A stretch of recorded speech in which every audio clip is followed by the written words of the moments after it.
Mesdames et messieurs, chers collègues, nous avons achevé la partie principale de notre visite en Ouzbékistan. Je voudrais tout d'abord exprimer ma gratitude à nos hôtes, nos amis ouzbeks, pour l'accueil chaleureux et traditionnellement cordial, ainsi que pour les discussions substantielles qui nous ont permis d'examiner l'ensemble de nos relations, les dossiers bilatéraux, notre coopération régionale et globale. Un entretien vient à peine de s'achever avec le président de l'Ouzbékistan, son Excellence Shavkat Mirziyoyev. Pendant plus d'une heure, nous avons abordé les tâches découlant de ces rencontres avec Vladimir Poutine. Au cours des 2 dernières années, nos présidents ont défini les grandes orientations stratégiques de notre partenariat d'alliance et de coopération stratégique, incluant de nombreux projets représentant plusieurs dizaines de milliards de dollars. Les investissements russes figurent parmi les plus importants dans l'économie ouzbèque. En matière d'échanges commerciaux, la Russie représente environ 18% du volume total du commerce extérieur de l'Ouzbékistan. Et ce n'est qu'un début. Actuellement, 115 projets d'investissement impliquant des capitaux russes sont en cours, pour une valeur dépassant les 3200 milliards de roubles. Lors de nos discussions avec le président Mirziyoyev et le ministre des Affaires étrangères Bakhtiyor Saidov, nous avons examiné en détail l'évolution de ces projets et les mesures supplémentaires nécessaires, notamment dans les secteurs économiques, financiers et bancaires, pour garantir leur réalisation, indépendamment de la conjoncture extérieure. Le secteur de l'énergie demeure une priorité majeure. Le projet phare est la construction de la première centrale nucléaire en Ouzbékistan, pour laquelle le contrat a été signé l'an dernier. Le projet entre désormais dans sa phase concrète de mise en œuvre. Notre coopération dans le domaine du gaz s'intensifie également. Plusieurs projets d'infrastructure permettront de doubler les livraisons de gaz russe vers l'Ouzbékistan. Nous avons également discuté des projets de transport visant à renforcer la connectivité entre nos pays.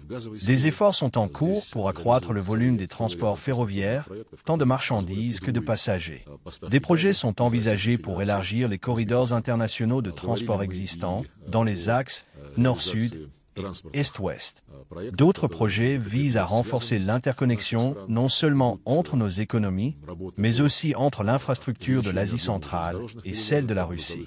À plus grande échelle, cela contribuera à la construction du grand partenariat eurasiatique, que le président Poutine appelle de ses vœux, avec une coordination entre diverses structures d'intégration, l'Organisation de coopération de Shanghai, OCS, le format Asie centrale plus Russie, la CEI, l'Union économique eurasiatique, UEA, avec laquelle l'Ouzbékistan développe activement sa coopération. Récemment, l'Ouzbékistan a rejoint la Banque eurasiatique de développement. Un accord de coopération avec l'UEA est également en préparation. La coopération interrégionale bénéficie d'une attention particulière de la part de nos dirigeants. Le Forum interrégional russo-ouzbek, créé il y a 6 ans à l'initiative du président Mirziyoyev, a été transformé en Conseil des régions de Russie et d'Ouzbékistan, placé sous la direction des 2 chefs d'État. Près de 80 sujets de la Fédération de Russie entretiennent des relations régulières avec les régions ouzbèques. Nous avons salué la qualité de notre coopération dans les domaines culturels et humanitaires. En novembre 2024, les Journées de la culture ouzbèque se sont déroulées en Russie avec un grand succès. En juin 2025, l'Ouzbékistan accueillera les Journées de la culture russe. L'éducation figure parmi les domaines les plus prioritaires de notre coopération humanitaire. Plus de 56 000 citoyens ouzbeks étudient actuellement dans des établissements russes. L'Ouzbékistan compte 14 antennes d'universités russes de premier plan. L'ouverture d'une 15e, celle de l'Université technique d'État Beaumont, est à l'étude. Des programmes de soutien à la langue russe sont en cours via les projets CLASS, Malish et la force de l'esprit dans l'enseignement préscolaire et secondaire. Nous soutenons constamment les efforts des autorités ouzbèques et personnellement ceux du président Mirziyoyev en faveur de l'harmonie interethnique et du renforcement du statut de la langue russe, langue de communication interethnique en Ouzbékistan. Cela est d'autant plus important qu'environ 1 million de nos compatriotes résident en Ouzbékistan et que nombre de citoyens ouzbeks utilisent quotidiennement le russe. Nous saluons l'intérêt du président Mirziyoyev pour la promotion du russe. Aujourd'hui, nous avons souligné la nécessité d'achever au plus vite la création de l'Organisation internationale pour la langue russe, à laquelle l'Ouzbékistan joue un rôle actif. Nous avons abordé la question de la migration de travail, dans le but de créer un cadre sûr et organisé. Il existe une volonté partagée d'améliorer les procédures de recrutement organisé de main-d'œuvre en Ouzbékistan, destinées à travailler en Russie. Sur la majorité des questions internationales et régionales, nos positions sont similaires ou proches. Nous nous réjouissons de notre coopération au sein de l'ONU, des autres organisations internationales, de la CEI, de l'OCS, ainsi que du format Asie centrale plus Russie. La dernière réunion des ministres des Affaires étrangères de ce format s'est tenue le 11 avril à Almaty. L'un des objectifs était de préparer le prochain sommet Russie plus Asie centrale, prévu pour l'automne 2025. Nous avons également évoqué les perspectives de coopération dans le cadre des BRICS. Cette année, l'Ouzbékistan y a adhéré en tant que pays partenaire. Nous y voyons de belles perspectives de collaboration dans tous les domaines. En tenant compte du statut d'observateur de l'Ouzbékistan auprès de l'UEA, nous avons salué le développement du dialogue avec la Commission économique eurasiatique. Nous avons convenu de poursuivre la coordination de nos actions et de nous soutenir mutuellement dans les enceintes multilatérales. C'est précisément l'objectif du programme de coopération entre nos ministères des Affaires étrangères pour 2024 à 2025. Le programme pour la période suivante est en cours d'élaboration. Nous avons également abordé plusieurs dossiers régionaux urgents, la situation en Afghanistan, au Moyen-Orient, notamment en Syrie, et la nécessité de renforcer la coopération contre le terrorisme, le trafic de drogue et le crime organisé. Nous avons évoqué la situation tragique dans les territoires palestiniens, où il faut éliminer les causes profondes du conflit, à savoir l'absence de progrès dans l'application des résolutions de l'ONU sur la création d'un État palestinien. Cette même logique s'applique à la crise en Ukraine. Nous avons informé nos amis ouzbeks des derniers développements, notamment dans le contexte de nos échanges avec les États-Unis et des propositions qu'ils formulent dans leurs contacts avec les Ukrainiens et les Européens. Un autre sujet d'intérêt commun est la question du programme nucléaire iranien. Nous soutenons les efforts bilatéraux entre Téhéran et Washington pour lever ce facteur de tension. Cela renforcerait la stabilité non seulement dans la région du Golfe, mais aussi dans l'ensemble du Moyen-Orient. Nous sommes satisfaits des résultats de ces entretiens, qui ont confirmé notre volonté commune de renforcer le partenariat et l'alliance russo-ouzbek sur tous les plans. J'ai invité mon collègue Beo Saïdov à se rendre en Russie à une date qui lui conviendra.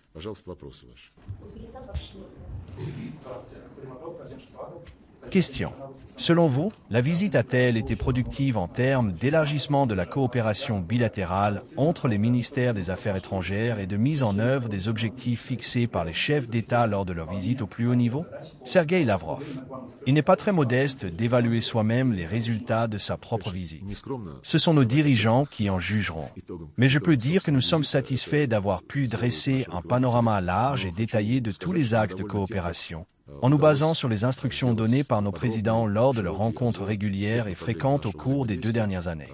Ces directives couvrent pratiquement tout l'agenda bilatéral. Leur mise en œuvre contribuera non seulement à l'approfondissement de nos relations, mais surtout au développement socio-économique de l'Ouzbékistan et de la Russie, à la création d'emplois, à l'amélioration du bien-être de nos peuples. Notre coopération couvre toute la palette des relations économiques, humanitaires et des domaines nouveaux, comme l'industrie, l'énergie, y compris nucléaire. Nous lançons maintenant la construction d'une centrale nucléaire à faible puissance. Un projet de centrale nucléaire de grande capacité reste à l'ordre du jour. Rosatom possède toutes les compétences nécessaires et nos partenaires ouzbeks reconnaissent la qualité de notre technologie nucléaire. En matière de transport, un nouveau projet d'infrastructure ferroviaire est en cours, la ligne Chine-Kirghizistan-Ouzbékistan. Elle s'insère naturellement dans la stratégie de connectivité du continent eurasiatique. Elle rejoint aussi l'initiative du corridor transafghan, qui intéresse particulièrement l'Ouzbékistan et permettra d'atteindre les ports du Pakistan et l'océan Indien. Tous ces projets s'harmonisent également avec ceux dans lesquels la Russie est directement impliquée, comme le corridor international de transport Nord-Sud. Il faut exploiter au mieux les opportunités qu'offre ce vaste continent eurasiatique. Tous les projets de connectivité doivent s'appuyer sur les réalités géographiques, en évitant qu'ils soient entravés par des jeux politiques visant à affaiblir la coopération mutuellement bénéfique notamment en Asie centrale, qui suscite un intérêt croissant à l'échelle mondiale. Nous avons également parlé d'éducation, de culture, de haute technologie, de sciences et bien d'autres domaines. Les tâches définies par nos dirigeants restent d'actualité et nécessitent une attention constante. Nous sommes convenus aujourd'hui que nos ministères des Affaires étrangères, responsables de la coordination des relations extérieures de nos pays, échangeront leurs expériences pour faire progresser tous ces objectifs.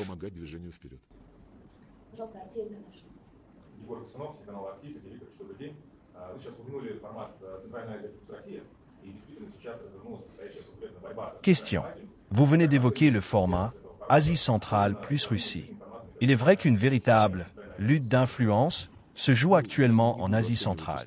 Comment évaluez-vous l'efficacité de ce format, notamment en comparaison avec d'autres, tels que Asie centrale plus États-Unis, Asie centrale plus Union européenne? Sergueï Lavrov. Je ne me risquerai pas à en évaluer l'efficacité.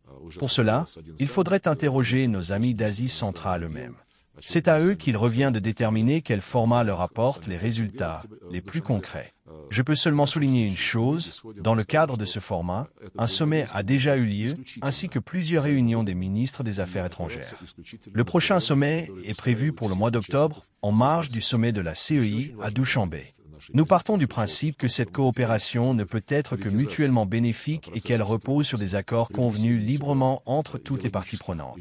Un autre aspect fondamental de notre position est notre opposition catégorique à toute tentative de politisation des processus de coopération, ainsi qu'à l'introduction d'éléments idéologiques visant à imposer la domination d'un groupe de pays sur cette région ou sur d'autres espaces géopolitiques.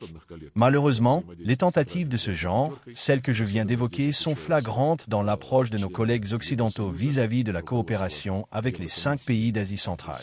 C'est particulièrement le cas de certains membres de l'Union européenne, notamment la direction de la Commission européenne à Bruxelles, qui cherchent à imposer dans la région leur propre agenda, souvent teinté d'un biais ouvertement anti-russe. Nous ne nous opposons pas à ce que nos alliés et partenaires stratégiques mènent une politique à multiples vecteurs. Nous-mêmes sommes toujours enclins à rechercher des accords mutuellement avantageux dans toutes les directions géopolitiques et géographiques. Toutefois, certains partenaires occidentaux de l'Asie centrale ne cherchent pas tant à proposer des projets gagnant-gagnant qu'à faire avancer leurs propres intérêts. Ils financent des programmes destinés, avant tout, à s'introduire dans les structures étatiques des pays de la région, y compris dans des domaines particulièrement sensibles tels que la gestion des frontières, les statistiques ou les affaires douanières. Cela ne peut évidemment que susciter des réserves, et les pays d'Asie centrale en sont bien conscients. Nos échanges avec eux nous permettent d'affirmer qu'ils perçoivent parfaitement les véritables objectifs que poursuivent les pays occidentaux et qu'ils prennent les mesures nécessaires pour se prémunir autant que possible. D'ailleurs, la décision du président américain Donald Trump de mettre fin aux activités de l'Agence des États-Unis pour le développement international, USAID, a été accueillie avec soulagement en Asie centrale. Dans cette région, on a depuis longtemps constaté que cette agence, sous couvert d'aide financière, consacrait en réalité la quasi-totalité des fonds alloués à l'envoi de ses propres consultants, lesquels s'implantaient dans les institutions étatiques. Je vous laisse imaginer comment ces ressources influençaient ensuite les relations de ces pays avec leurs donateurs occidentaux. C'est pourquoi nous plaidons pour que les processus de coopération entre l'Asie centrale et ses partenaires extérieurs soient débarrassés de ces tentatives manifestes, appelons les choses par leur nom, d'ingérence dans les affaires intérieures. Pour notre part, nous ne nous sommes jamais permis ce genre d'attitude avec quiconque.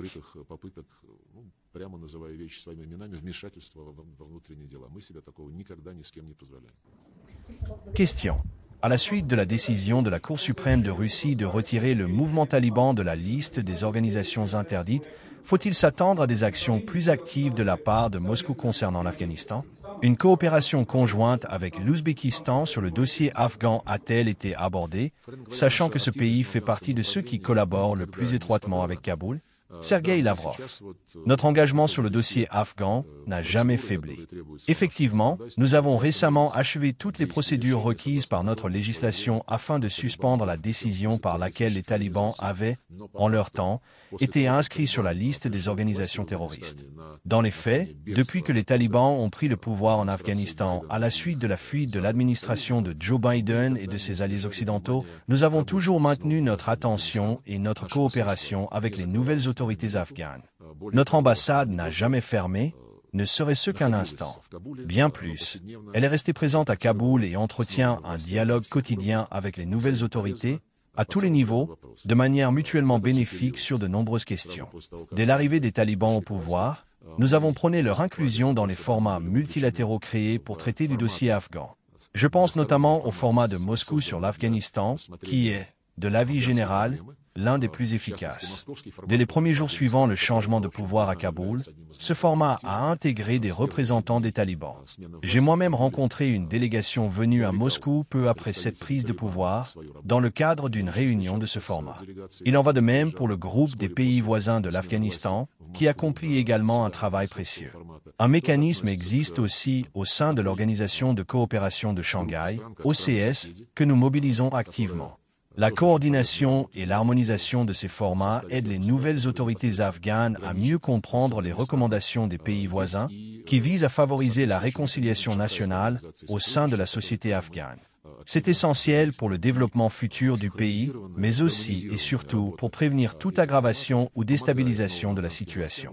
Si ces risques sont réduits au minimum, cela permettra de concrétiser davantage de projets d'infrastructures et d'autres initiatives reliant l'Afghanistan à l'Asie centrale et aux régions adjacentes. Ces projets sont essentiels pour renforcer la viabilité économique du pays et répondre aux problèmes sociaux. Nous avons remarqué que l'Occident tente activement de revenir dans la partie afghane, qu'il avait quitté lors de la débandade de la coalition après la prise de pouvoir des talibans. En particulier, l'Occident a initié, par le biais du Secrétariat des Nations Unies, un nouveau format de consultation, appelé format de Doha, qui se réunit au Qatar. L'objectif est clair, l'Occident n'apprécie guère que, jusqu'à la création de ce format de Doha, le rôle principal dans l'accompagnement des processus afghans revenait aux pays de la région.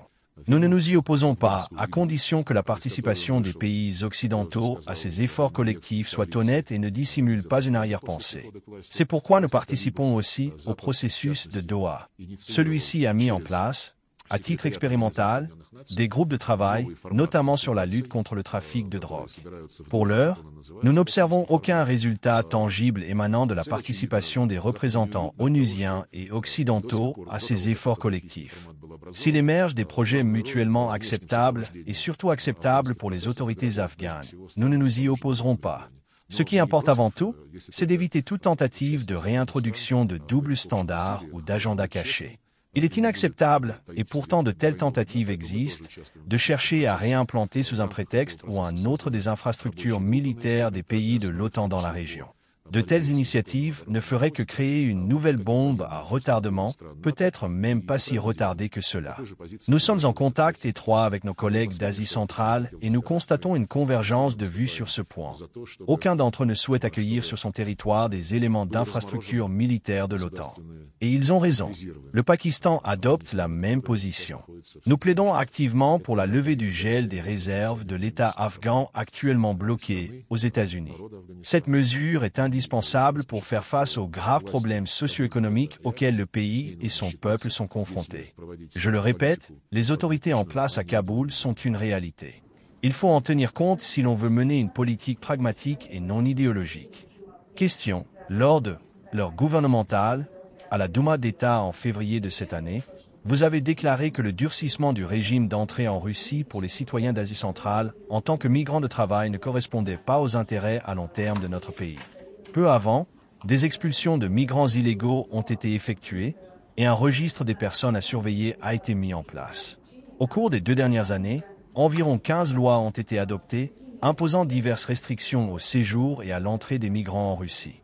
Quels sont les intérêts que poursuivent les autorités russes en prenant de telles mesures? Sergueï Lavrov. Si l'on considère la situation dans son ensemble, les mesures visant à réduire le nombre de migrants de travail ne répondent guère à nos intérêts. Vous êtes certainement au fait des analyses fournies tant par les experts gouvernementaux que par notre communauté scientifique sur les problématiques démographiques et les objectifs de développement du pays, dans un contexte où la pénurie de main-d'œuvre pourrait compromettre la faisabilité de ces plans. La deuxième dimension de cette problématique est l'impératif de respecter la législation russe et de prévenir la formation de comportements délinquants au sein des communautés de travailleurs migrants. De tels cas existent. Il est donc nécessaire de rechercher un équilibre judicieux. Ce sujet a été longuement évoqué avec le président de l'Ouzbékistan, M. Shavkat Mirziyoyev, ainsi qu'avec le ministre des Affaires étrangères, M. Bakhtiyor Saidov. L'enjeu consiste à ce que les migrants de travail, avant leur arrivée en Fédération de Russie, reçoivent une préparation adéquate, tant sur le plan de la maîtrise de la langue russe que de la connaissance de la législation et des règles de conduite applicables aux étrangers, en l'occurrence aux travailleurs migrants. Les dernières modifications de notre législation visent justement à instaurer un tel équilibre. Du point de vue de la procédure législative, la décision est prise. L'essentiel désormais est de garantir une application appropriée des dispositions. En Ouzbékistan, nous avons rencontrer une compréhension totale de la nécessité d'instaurer un ordre permettant de minimiser les risques de violation, les excès ne pouvant être totalement exclus, et plus encore ceux liés à l'extrémisme ou au terrorisme. L'application du droit qui sera mise en œuvre en Fédération de Russie visera avant tout à réduire ces risques au minimum, tout en maximisant l'apport que peuvent offrir les migrants de travail, dont la demande reste élevée, dans la réalisation de nos objectifs socio-économiques. Question. Nous savons depuis longtemps que les États-Unis ont imposé des droits de douane à de nombreux pays. L'Ouzbékistan ne fait pas exception. Avez-vous évoqué cette question avec vos homologues aujourd'hui ? Selon vous, quelle influence cette situation pourrait-elle avoir sur les relations commerciales entre la Russie et l'Ouzbékistan? Sergueï Lavrov. Je pense que cette situation pourrait avoir un impact sur les relations commerciales entre l'Ouzbékistan et les États-Unis. Quel rapport avec la Russie? Nos échanges avec l'Ouzbékistan sont régis par des accords bilatéraux. Les marchandises en provenance des États-Unis ne transitent pas par notre pays à destination de l'Ouzbékistan, pas plus que les produits ouzbeks ne passent par la Russie pour aller aux États-Unis. Par conséquent, je ne perçois aucun risque pour le développement du commerce russo-ouzbek. Celui-ci s'effectue dans le cadre de conditions préférentielles, tant dans l'espace de libre-échange de la CEI que dans le cadre des relations entre l'Ouzbékistan et l'Union économique eurasiatique, UEA. Je ne pense pas que nous ayons à craindre les expérimentations actuellement menées par Washington en matière de politique commerciale. Question. Quand pourrait avoir lieu le prochain round de négociations russo-américaines? Sergueï Lavrov, bientôt. Question. Quelle est, selon vous, la place des municipalités dans l'agenda international? Dans quelle mesure, dans le contexte actuel, la pratique des jumelages entre les villes russes et étrangères demeure-t-elle pertinente et efficace? Sergueï Lavrov. Plus le tissu des interactions entre les États est dense, plus les relations bilatérales sont solides et plus elles apportent des bénéfices tangibles aux citoyens concernés. Telle devrait être la finalité première de toute politique étrangère, commerciale ou d'activité économique internationale. Nous affirmons depuis toujours, et le président Vladimir Poutine l'a maintes fois souligné, que la politique étrangère de la Russie repose de plus en plus sur l'implication active de nos régions.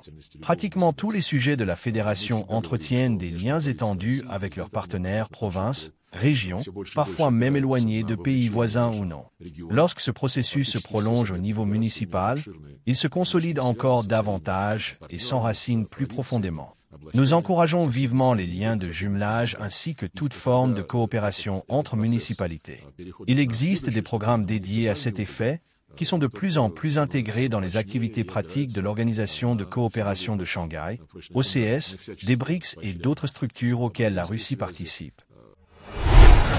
L'intervention de Sergueï Lavrov, dans ce jeu de questions-réponses, ne se limite pas à une simple exposition de la politique étrangère et migratoire de la Russie, elle constitue un véritable cours de stratégie, de vision à long terme et d'art de la négociation, avec des leçons profondes que l'on peut transposer dans sa propre quête d'excellence.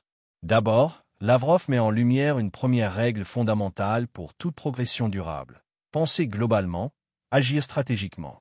En affirmant que la réduction du nombre de migrants ne sert pas les intérêts à long terme de la Russie, il invite à ne pas céder aux réactions impulsives ou populistes, mais à réfléchir en fonction d'objectifs durables, même si ceux-ci vont à contre-courant des émotions dominantes. Cette lucidité stratégique est essentielle dans la vie professionnelle comme personnelle. Savoir reconnaître que certaines solutions séduisantes à court terme sont en réalité des pièges qui nuisent à notre développement. Ensuite, il met en œuvre une gestion du paradoxe qu'on retrouve souvent dans les responsabilités élevées. Concilier deux impératifs a priori contradictoires. D'un côté, le besoin de main-d'œuvre migrante pour soutenir l'économie. De l'autre, la nécessité d'ordre public et de respect des lois. La capacité de Lavrov à rechercher ce qu'il appelle la juste mesure, est une leçon précieuse. Dans nos propres trajectoires, les décisions les plus puissantes ne sont pas celles qui tranchent brutalement, mais celles qui savent équilibrer, harmoniser et réguler des tensions. Il faut aussi souligner une dimension de leadership humble et coopératif dans son approche. Plutôt que d'imposer, Lavrov parle de discussions détaillées avec les dirigeants ouzbeks. Il ne s'agit pas de dominer, mais de convaincre, de bâtir un consensus intelligent. Cette attitude enseigne que l'autorité véritable naît du dialogue et du respect, pas de la domination ni de l'arrogance. Dans un monde de plus en plus polarisé, c'est une voie d'excellence à suivre. Écouter avant de juger, collaborer et non imposer. Un autre point d'excellence réside dans la logique de préparation et de rigueur qu'il prône. Les migrants doivent être formés, informés, conscients des lois et des normes du pays d'accueil. C'est un appel indirect à la discipline personnelle. Dans toute entreprise de croissance personnelle ou professionnelle, la connaissance des règles, la maîtrise du langage, ici, littéralement le russe, et le respect des codes culturels ou institutionnels sont des préalables non négociables pour mériter la confiance et obtenir des résultats durables. Enfin, lorsqu'il évoque les relations entre municipalités et les programmes de jumelage, Lavrov nous rappelle que le succès ne repose pas uniquement sur les sommets, mais aussi sur le tissu local, sur les connexions horizontales, sur la diversité des petits liens solides qui soutiennent les grandes structures.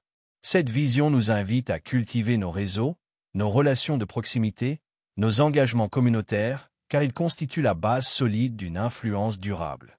Son style, direct mais réfléchi, montre également qu'on peut conjuguer fermeté et pondération, qu'il n'est pas nécessaire de hausser le ton pour se faire entendre. Cela résonne comme une leçon pour ceux qui veulent avoir de l'impact sans crier, convaincre sans agresser. À la fin de son intervention, son « bientôt » laconique concernant les discussions russo-américaines ou les funérailles papales montre une maîtrise du silence stratégique. Savoir quand parler et quand se taire est une compétence souvent négligée, mais essentielle dans toute carrière d'excellence. Et vous, chers abonnés, pensez-vous que la recherche de l'équilibre entre fermeté et ouverture, entre intérêt national et coopération internationale, soit une voie applicable dans votre propre vie professionnelle? Croyez-vous que le respect des règles soit aujourd'hui encore une clé du progrès ou un frein à la liberté individuelle? Partagez votre avis en commentaire, je vous lis avec attention, et je vous remercie pour votre contribution au débat. À très bientôt.